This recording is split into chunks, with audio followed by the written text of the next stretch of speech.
Plastic cutting ബോർഡുകളാണോ നിങ്ങൾ ഉപയോഗിക്കുന്നത്? അതോ ഇത്തരത്തിലുള്ള വുഡൻ കട്ടിംഗ് ബോർഡാണോ? അതോ ഇത്തരത്തിലുള്ള സ്റ്റെയിൻലെസ് സ്റ്റീലിന്റെ കട്ടിംഗ് ബോർഡാണോ? മൂന്നിനും അതിൻ്റെതായിട്ടുള്ള ഗുണങ്ങളുണ്ട് ദോഷങ്ങളുണ്ട്. എന്താണെന്നല്ലേ പറഞ്ഞു തരാം. മാർക്കറ്റിൽ അവൈലബിൾ ആയിട്ടുള്ള പ്ലാസ്റ്റിക് കട്ടിംഗ് ബോർഡുകളിൽ ഒരെണ്ണം കേട്ടോ ഇക്കാണുന്നത്. ഇതിൽ വെച്ചുകൊണ്ട് വെജിറ്റബിൾസ് കട്ട് ചെയ്യുന്ന സാഹചര്യങ്ങളിൽ ധാരാളം മൈക്രോ പ്ലാസ്റ്റിക്സ് കണ്ടന്റുകളൊക്കെ വെജിറ്റബിളിന്റെ കൂടെ മനുഷ്യ ശരീരത്തിൽ എത്താനോ അതുവഴി ക്യാൻസർ വരെയുള്ള അസുഖങ്ങൾക്കൊക്കെ സാധ്യതയുണ്ട് എന്നൊക്കെയാണ് പഠനങ്ങൾ പറയുന്നത്. ഇതിന് പകരമായിട്ട് ആളുകൾ ചൂസ് ചെയ്യുന്നത് ഇത്തരത്തിലുള്ള വുഡൻ കട്ടിംഗ് ബോർഡുകളാണ്.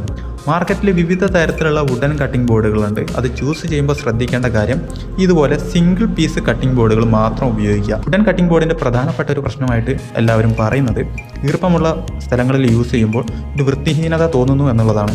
മാത്രമല്ല ചില മരങ്ങളിൽ ഫംഗസിനുള്ള സാധ്യതയൊക്കെ ഉണ്ട് എന്നൊക്കെയാണ് പറയപ്പെടുന്നത്. അത്തരത്തിലുള്ള പ്രശ്നങ്ങളൊക്കെ ചിന്തിക്കുന്ന ആളുകൾക്കുള്ളതാണ് ഇത്തരത്തിലുള്ള സ്റ്റെയിൻലെസ് സ്റ്റീൽ കട്ടിംഗ് ബോർഡുകൾ കേട്ടോ. ഇത് ഫുഡ് ഗ്രേഡ് സ്റ്റെയിൻലെസ് സ്റ്റീലാണ്. പിന്നെ തുരുമ്പൊന്നും പിടിക്കില്ല. അപ്പോൾ പ്ലാസ്റ്റിക് കട്ടിംഗ് ബോർഡുകളെക്കാളും വുഡൻ കട്ടിംഗ് ബോർഡുകളെക്കാളും കുറച്ചുകൂടെ ബെറ്റർ ആയിട്ട് എനിക്ക് തോന്നിയത് ഇത്തരത്തിലുള്ള സ്റ്റെയിൻലെസ് സ്റ്റീൽ കട്ടിംഗ് ബോർഡുകളാണ് കേട്ടോ.